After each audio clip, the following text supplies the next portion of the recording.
Hi, I want to thank you guys all for being here today. Just want to start off with this meeting is for everyone to go around introducing themselves. So start with myself. My name is Mr. Ward. I am Preston's case manager. We also have his general education teacher. We also have our district rep, and we also have Mom here is joining us today. So if we want to start off this meeting by asking you, Mom, if you would like a copy of your procedural safeguards. Okay. So we want to start off the meeting by you discussing if you have any concerns regarding Preston and his here in his education. All right. Thank you for the information. So we just wanted to start by just going through um, his scores and considerations. So he's going to start off by saying his SBA scores. So Preston SBA scores in math and ELA, he scored in a level 1. We consider Preston communication needs. At this time, he doesn't need any additional communication support. We consider his assesstive technology needs. At this time, he doesn't need any additional assesstive technology services. We consider his behavior. He doesn't have any behavior that impedes his learning and the learning of others.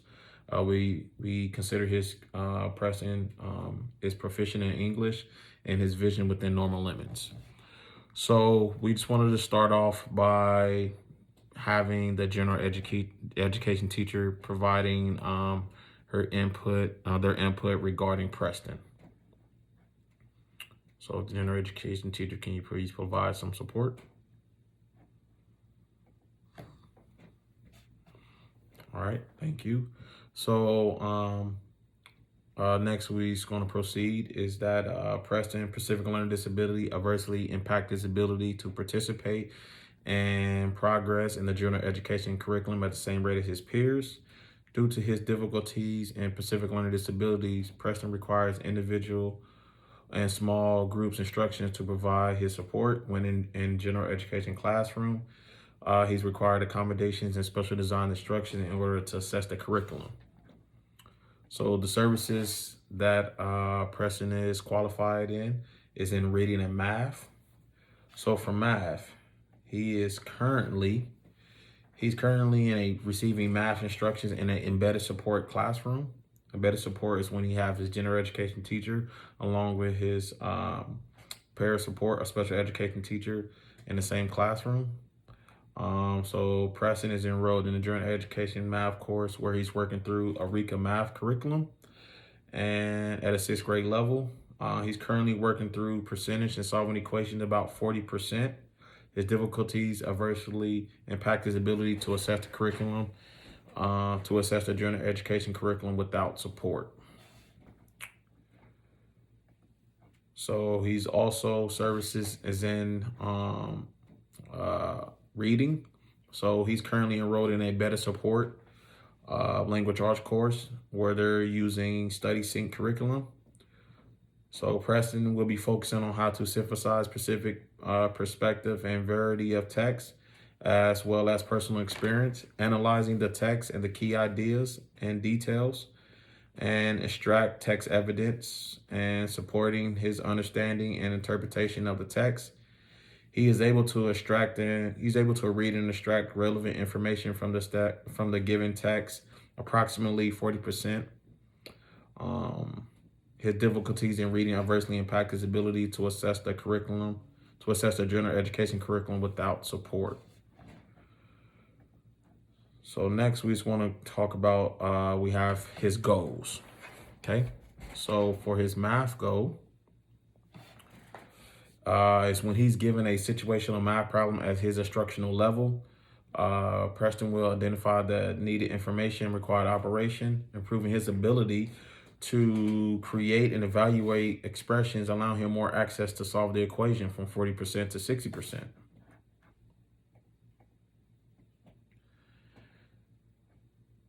His next goal is in reading.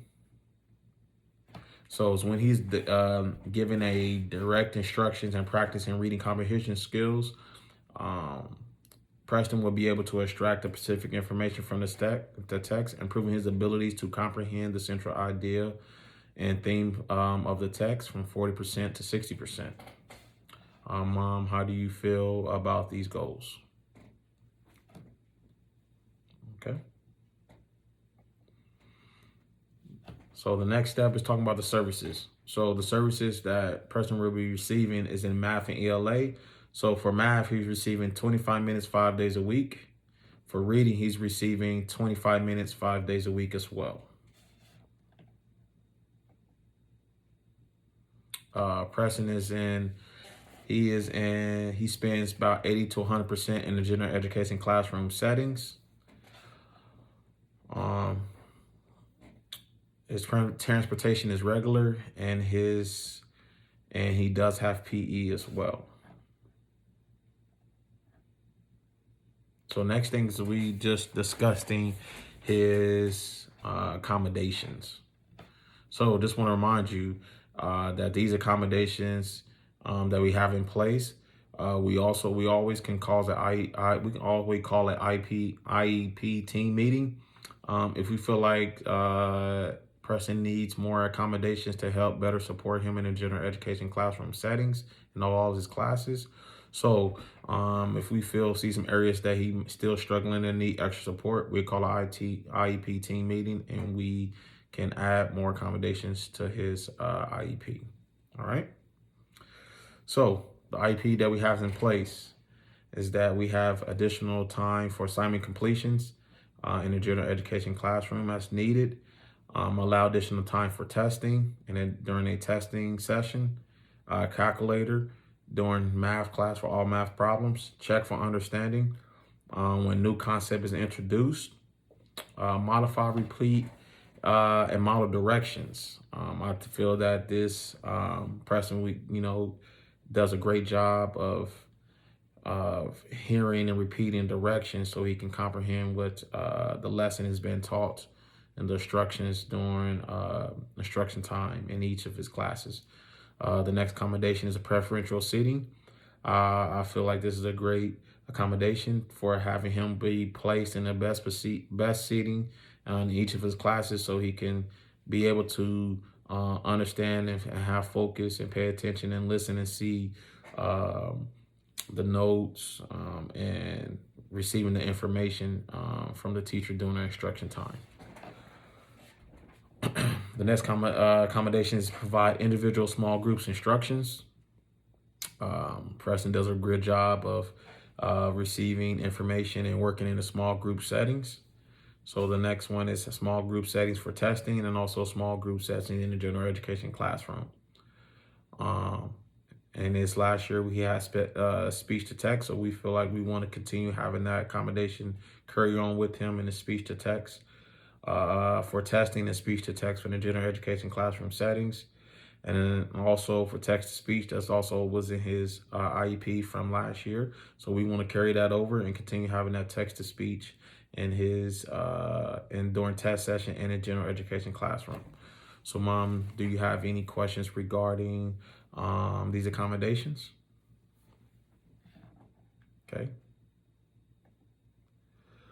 The next step is showing that he's having all these accommodations during his SBA testing as well.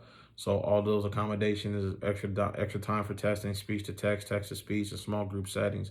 All those accommodations will be also in his also be available and provided for him during the SBA testing as well. All right. Okay, so the next part is, do you have any questions or concerns regarding these accommodations and things we have in place? Okay, so the next step is that we're going to, I will send you a copy of your the IEP draft, and we will send it out. Everyone who's attended this meeting will have to sign, and we get all the information signed and sent over to you. And if you have any questions, concerns that may pop up from now until you're receiving this documentation, please reach out and let us know. If you have any other questions, we'll thank you for attending this meeting, and we move forward. Okay, thank you.